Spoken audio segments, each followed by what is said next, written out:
Okay, so thank you for staying. Right, so I was saying about how, yeah, there are two parts. The Nivritti, in the Nivritti Marga, there's the Jnana Marga and the Bhakti Marga.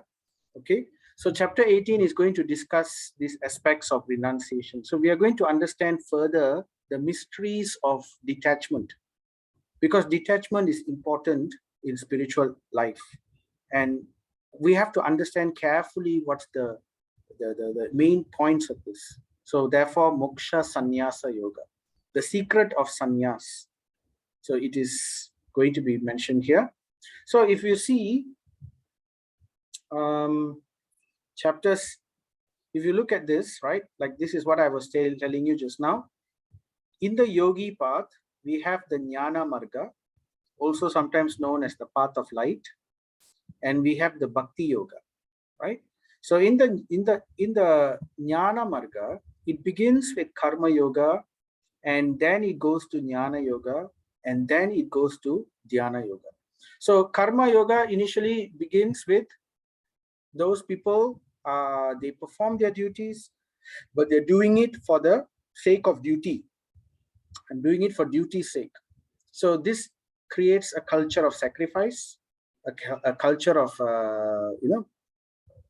so in this culture of sacrifice, it attracts knowledge. It makes a person starts to eventually search out higher questions, higher purposes in life. So, so therefore, he will start researching, he will start reading up, he will start hearing more. So that is Jnana Yoga. He will start searching for the answers. So eventually, as he's searching, as he's practicing Jnana Yoga, right? At the end of Jnana Yoga, he can come to the point of liberation, because knowledge is liberating. So simply by Jnana Yoga, one can develop liberation at the end. He's freed from the cycle of birth and death. But that freedom is not complete, because he still doesn't know what to do. He's freed from cycle of birth and death. He will not take birth again. But he does not know the goal of life, the purpose. Okay, I'm free already. Okay, everything is Brahman. Okay, but what do I do now? So that knowledge is not there yet. So therefore, at this point, at the point of liberation, then he starts performing meditation. So that comes Jnana Yoga. So meditation, and eventually he realizes that, yes, I'm liberated. But you know, the ultimate truth, Brahman, has a source, and that source is the Paramatma within me. He's Paramatma with me. I can see Paramatma in other living entities. I knew this before, this is Brahman, but now I understand that Paramatma has a form. He has a source. The Brahman is localized. So that is Jnana Yoga. And the moment he sees the Paramatma, then what happens? He develops attachment to the Paramatma. And then he comes to Bhakti. And then he performs Bhakti. And then he goes back to the spiritual world. Because now he knows what to do. I'm free, yes, but now I know what to do. So happily he goes back to the spiritual world. So this is a very long process of karma, then jnana, then dhyana. It takes many, many, many lifetimes to perfect it. So much of trouble. Whereas the other path, the bhakti path, right? It is direct, it's easy.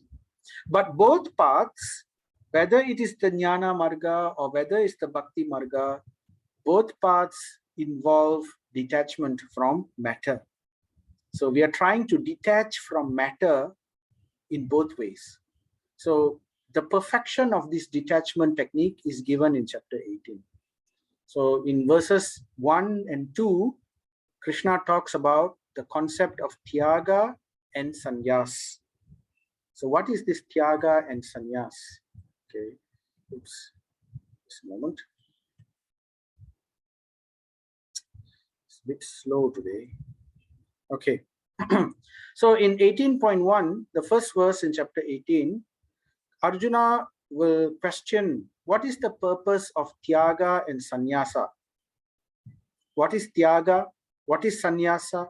What is the purpose of all these things? So now he is asking more. He's curious to go higher into devotion, into spiritual practice, into the transcendental path, the yogi path. So to that answer, Krishna will first define what is sannyas. Sannyas doesn't simply mean taking a cloth, saffron cloth, and going about. That is not sannyas. Sannyas is giving up activities based on material desires. That is sannyas. That means one has given up completely dedicating any of his activities for material purposes. That means he's no longer interested in making money for his own material satisfaction. He's no longer interested in saving a big bank balance. He's no longer interested in doing anything material which is related to him. That is sannyas. But that doesn't mean it is, sannyas doesn't mean one gives up all activities. No. He gives up material activities. And he instead dedicates full time to spiritual activities. That is sannyas. But what is tyaga? Tyaga, see the fine difference? Tyaga is giving up fruits of activities. So it's not that we give up activities. The activities goes on, but the fruit of the activity is given up. That, how do we give it up? We give it up by saying, I'm doing this for Krishna's pleasure. So it's a bit difficult to do also, but it's easier to do compared to completely giving up activities, right? None of us can become sannyasis, isn't it? So just like that, it's not easy, not practical. In fact, Krishna tells Arjuna not to do that also. He says, what's the point to run away from battle? You're not going to be able to concentrate. You will only think of all the other things, and in your mind it will be running. You won't get peace that way. So giving up all duties is done at a higher stage. When one is in the jnana level, then he can give up if he wants to. But Krishna still says, better not to give up. Instead, practice tyaga. Tyaga means one performs the activities. He's not a sannyasi, but his mind is that of a sannyasi. He's doing it for Krishna's pleasure. So that is tyaga. And Krishna also says, between the two, right? He will say, between the two, right? Tyaga is superior to sannyas. So this is the goal of sannyas even. The purpose of sannyas is one dedicates himself fully, but eventually the goal is to come to the level of tyaga, where one is able to dedicate all activities simply for the satisfaction of God, nothing for my own satisfaction. That is tyaga. But at the same time, Krishna is saying, my recommendation, Arjuna, is don't take the sannyas path. That is not for you, right? Instead, take the tyaga path. Rather than giving up all activities and going to the forest, perform those activities, but do it for me. Do it for my pleasure. Do it for my sake. Krishna will tell Arjuna, take the bow and fight, because it's my instructions to you. So when Krishna's instructions are given and the devotee follows it, that is no longer jnana marga, that is bhakti yoga, because it is done for the pleasure of the Lord. So giving up the fruit of activities, if we give up the fruit and dedicate the fruit to Krishna, then it is bhakti. If we simply give up the fruit, then it is jnana marga, right? That's the difference. So then he says, don't give up sacrifice, charity, even if you're taking up the spiritual path, right? There are some activities which you never give up, even as sannyas, they never give up. So that is sacrifice, charity, and penance. This should never be renounced, even in the spiritual path. They should always continue. And then he talks about how sannyas is in the three modes. The three modes of nature of sannyas. Sannyasi in the mode of ignorance. What is sannyas in the mode of ignorance? Sannyas in the mode of ignorance is, remember what's the definition of sannyas? Giving up activity. That means one retires prematurely for all the wrong reasons. That is sannyas in the mode of ignorance. Out of anger, out of hatred, out of disappointment, out of frustration, if one gives up one's duty and say, okay, that's it, I want to take up spiritual life, or I want to give up all duties, I don't want to do anything. So that is sannyas in the mode of ignorance. It will lead to, what mode of ignorance leads to. So it's not going to lift one higher. And then the sannyas in the mode of passion, right? So in the mode of passion, one is taking up spiritual life. They want to take up spiritual life, but still they are attached to the material attachments. So until one comes to that level of detaching from material attachment, one should not take up sannyas. Because if one does it, the goal is correct. They still want the difference between the mode of ignorance and the mode of passion. In the mode of ignorance, the goal is wrong. It is escapism. The purpose is escapism, escaping from responsibility, giving spiritual reasons as a excuse, right? So that is mode of ignorance. Mode of passion, the goal can be spiritual, right? But one is still very much attached. So therefore, he is cheating himself a little. So that, and cheating himself, and the problem with the mode of passion is it will oftentimes lead one eventually back to the mode of ignorance. So if one starts off with a good motivation, when one is not ready, mentally he's not renounced, he doesn't have the Tyaga mentality, but he renounces his activities and takes up sannyas, though he's convinced that he's doing it for spiritual purpose, but because he's not renounced, therefore mode of passion, eventually he will again sink down to the mode of ignorance. Eventually he will become corrupted. He will start becoming proud. He will start wanting name, fame, adoration, glory, and misuse of the spiritual position.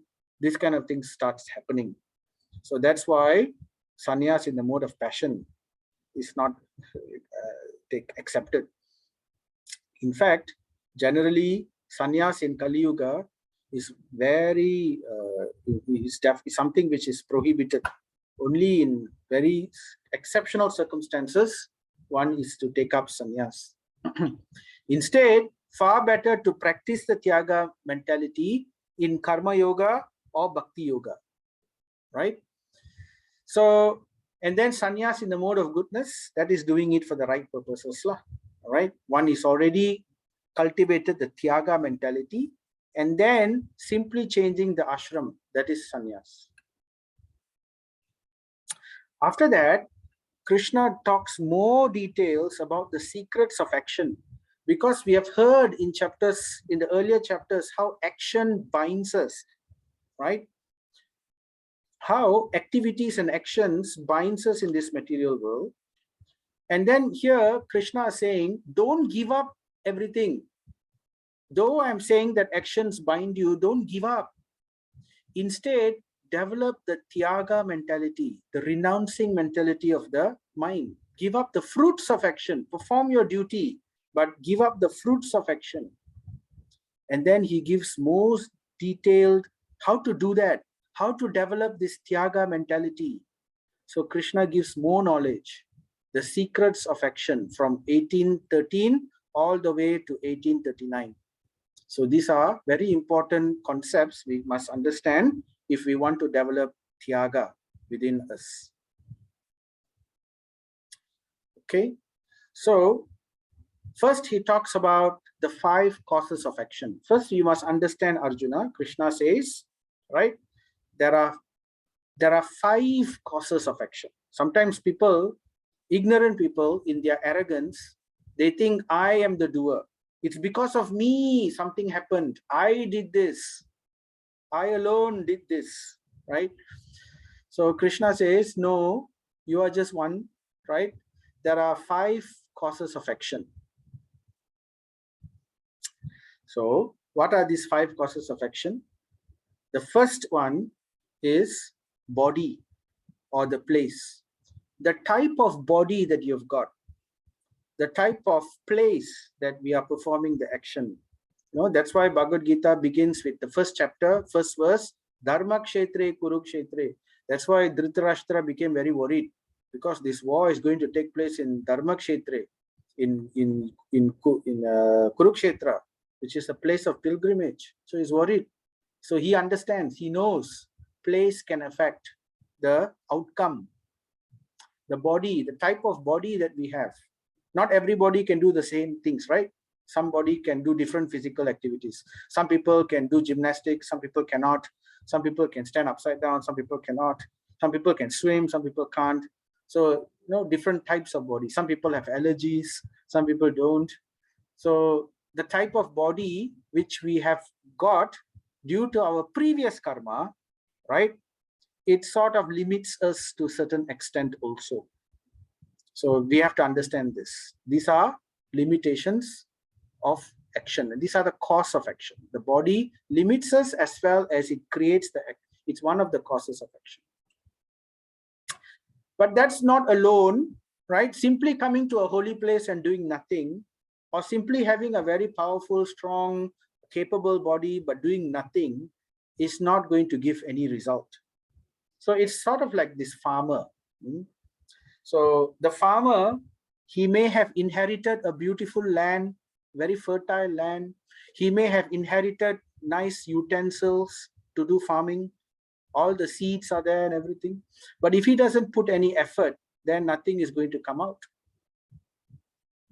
Right? So that is the idea. So effort is the second cause of action.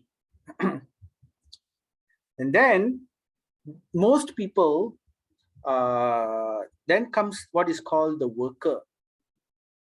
The worker is the soul, the Atma, right? So the desire, the Atma, we carry with us the subtle body, which is the desire and the impressions. So there has to be some kind of motivation. So usually it's desire or impressions. So why this effort is put? So you may ask, why would this farmer wants to put this effort? Why does he want to till the ground? Because he's hungry, he needs to eat. So therefore, the worker carries this. So the motivation and the determination and things like that all will come from the soul. The worker is the soul. Okay. So these are the three causes of action. And also senses, the type of senses that we've got. Some people's senses are not so purified. They see, they hear, they taste, but it is distorted. For example, right, there are people who are so used to eating very terrible things that when something wonderful is given to them, they don't like it. So the senses have been very much conditioned.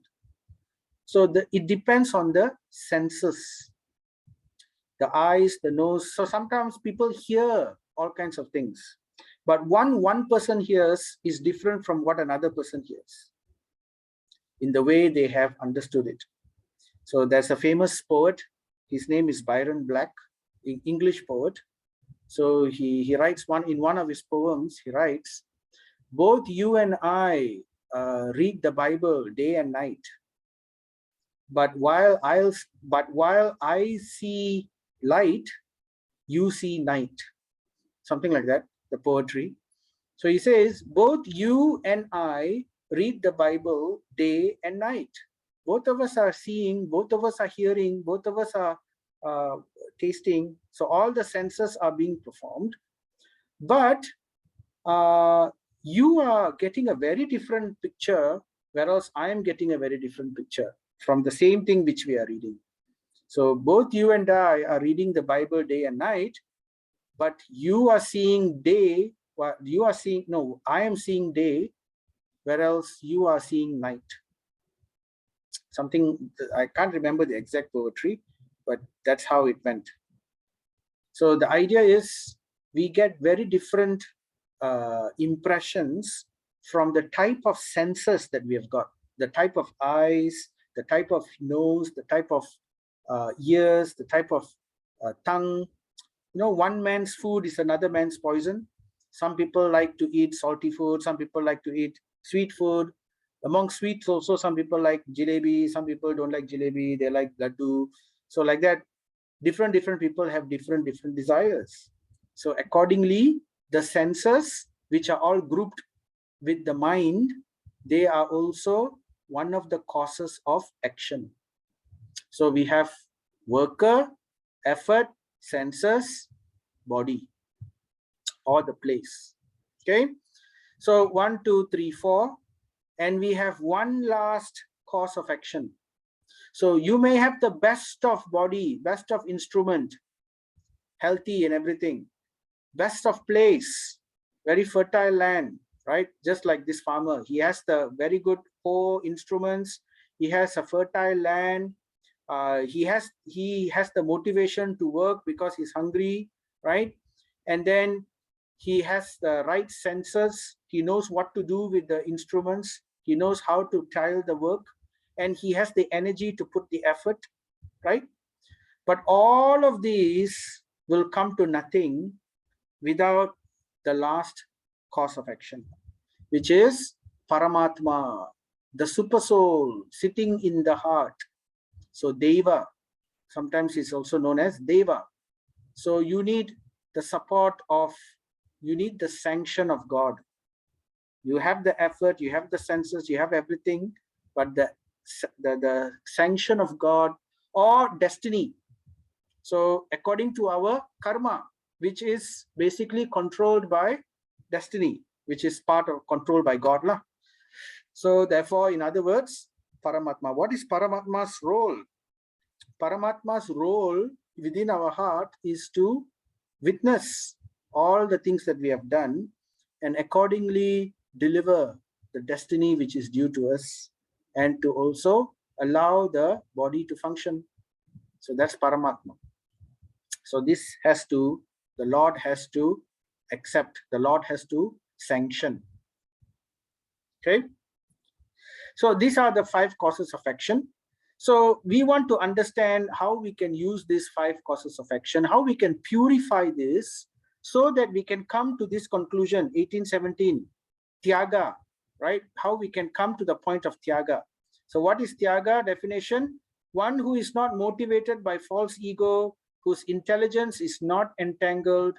Though he kills men in this world, he does not kill, nor is he bound by his actions. So this is the perfection of yoga. So what Krishna is saying, Tyaga. He performs his activities, but because he is not attached to the fruit, he does not experience the sin or the pious, the punya karma, which ties us to this earth. So that's very important point. He doesn't experience the sin or the punya karma, the piety. So if he performs work, so sometimes we will say, oh, he's killing. Why is he killing? So Krishna was killing, Arjuna was killing so many people in the Mahabharata war, but he was not touched by sin or by piety because he was working in yoga. Tyaga, he had perfected Tyaga. He is performing his activity simply for the pleasure of the Lord, not because he wanted something, not for his own sense gratification. He didn't want the kingdom. He didn't want anything. He was ready to leave everything and go. But Krishna convinced him, this is my desire. So satisfy my desire. Therefore, automatically all auspiciousness will fall on you. So that's why Krishna is also called Rishikesha. Rishikesha means one who is the master of the senses. So if we satisfy the senses of Rishikesha, then our life becomes perfect. So how to come to this platform? This is what this chapter discusses, right? There's this nice verse in 1815. Whatever right or wrong action a man performs by body, mind, or speech is caused by these 5 factors. And therefore, one who thinks himself the only doer not only him and the body and the senses and the effort.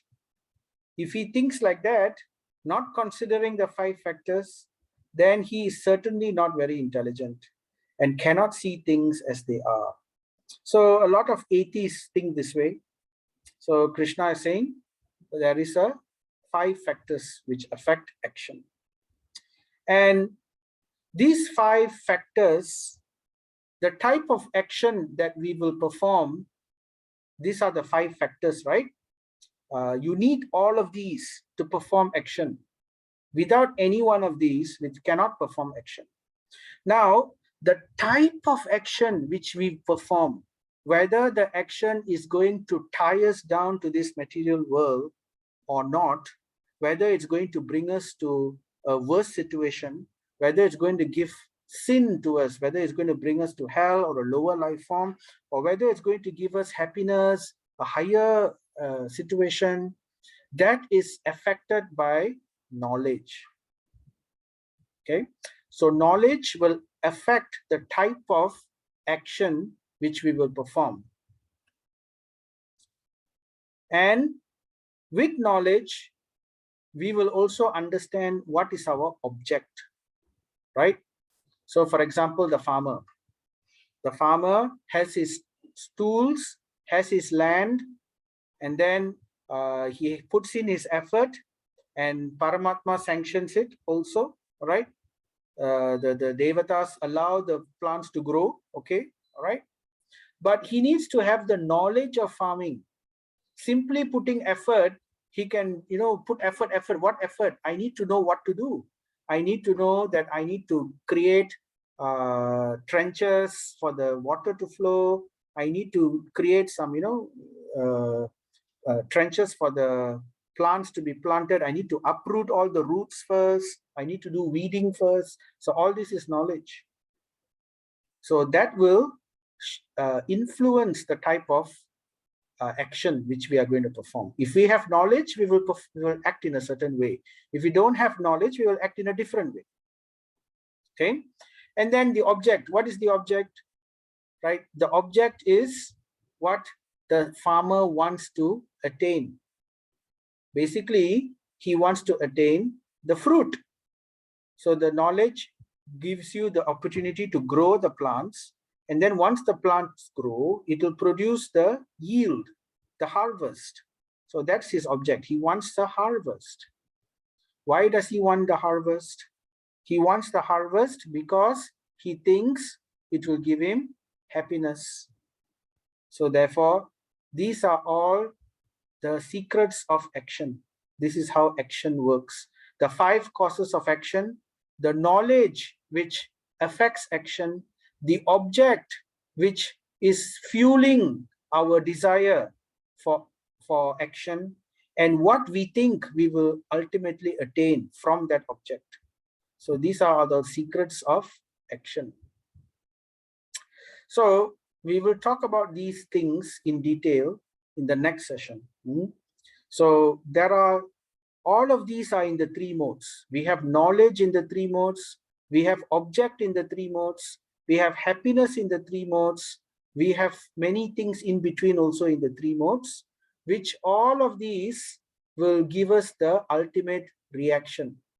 So this is an important point which we need to understand to fully grasp the concept of Tyaga. So we can develop detachment. So we will discuss this next session. Today is already 9:20, so we will end here. So before we end, we want to grow food so that we give our body food.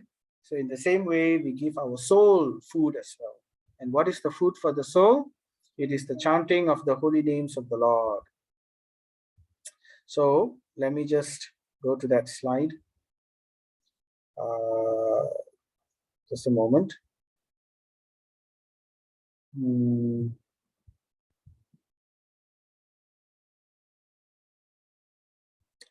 Okay, there it is.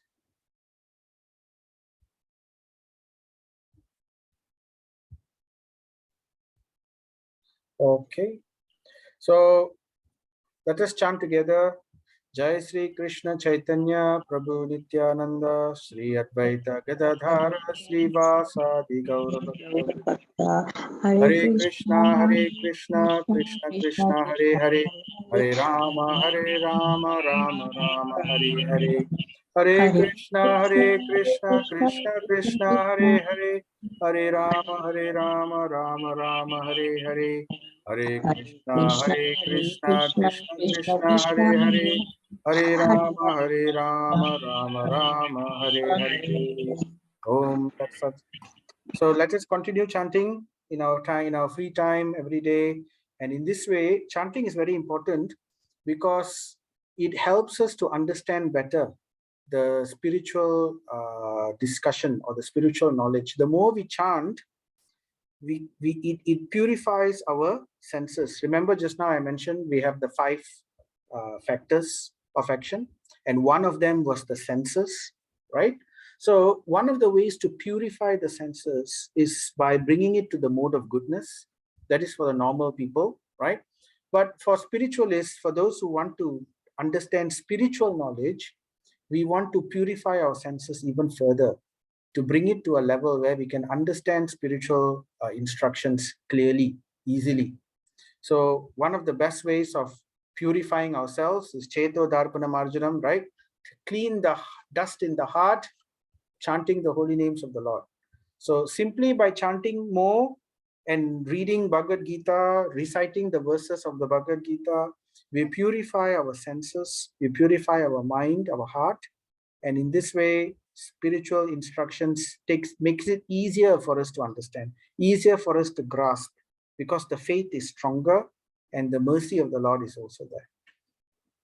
So the more we chant, the more we will understand more and more about spiritual activities. So today, the chapter 18 topic is a bit technical, but don't worry, I will repeat this. I will go through that 5 causes of action again, recap it very quickly in the next session, and then we will go deeper and try to find out about how to understand the 3 modes, how the 3 modes come. What kind of effort is in the mode of passion? What kind of effort is in the mode of goodness? What kind of determination is in the mode of ignorance? So these kind of things we can understand, and in this way we can work our life towards Tyaga. By understanding these concepts, we can come to the level of Tyaga by practice and by association and by purification. Okay, so we'll end here. Any questions before we close? So sorry just now. Okay, thank you, Kasturi Mataji. So the recording will be in 2 parts then. Never mind, I will post both the parts. Okay, so if there are no questions, then I will see you all again next session. Thank you very much. Srila Prabhupada ki jai, Srila Bhagavad Gita ki jai, Sri Krishna Bhagavan ki jai. Gaur Nitai, Hari Hari Bol. See you all then.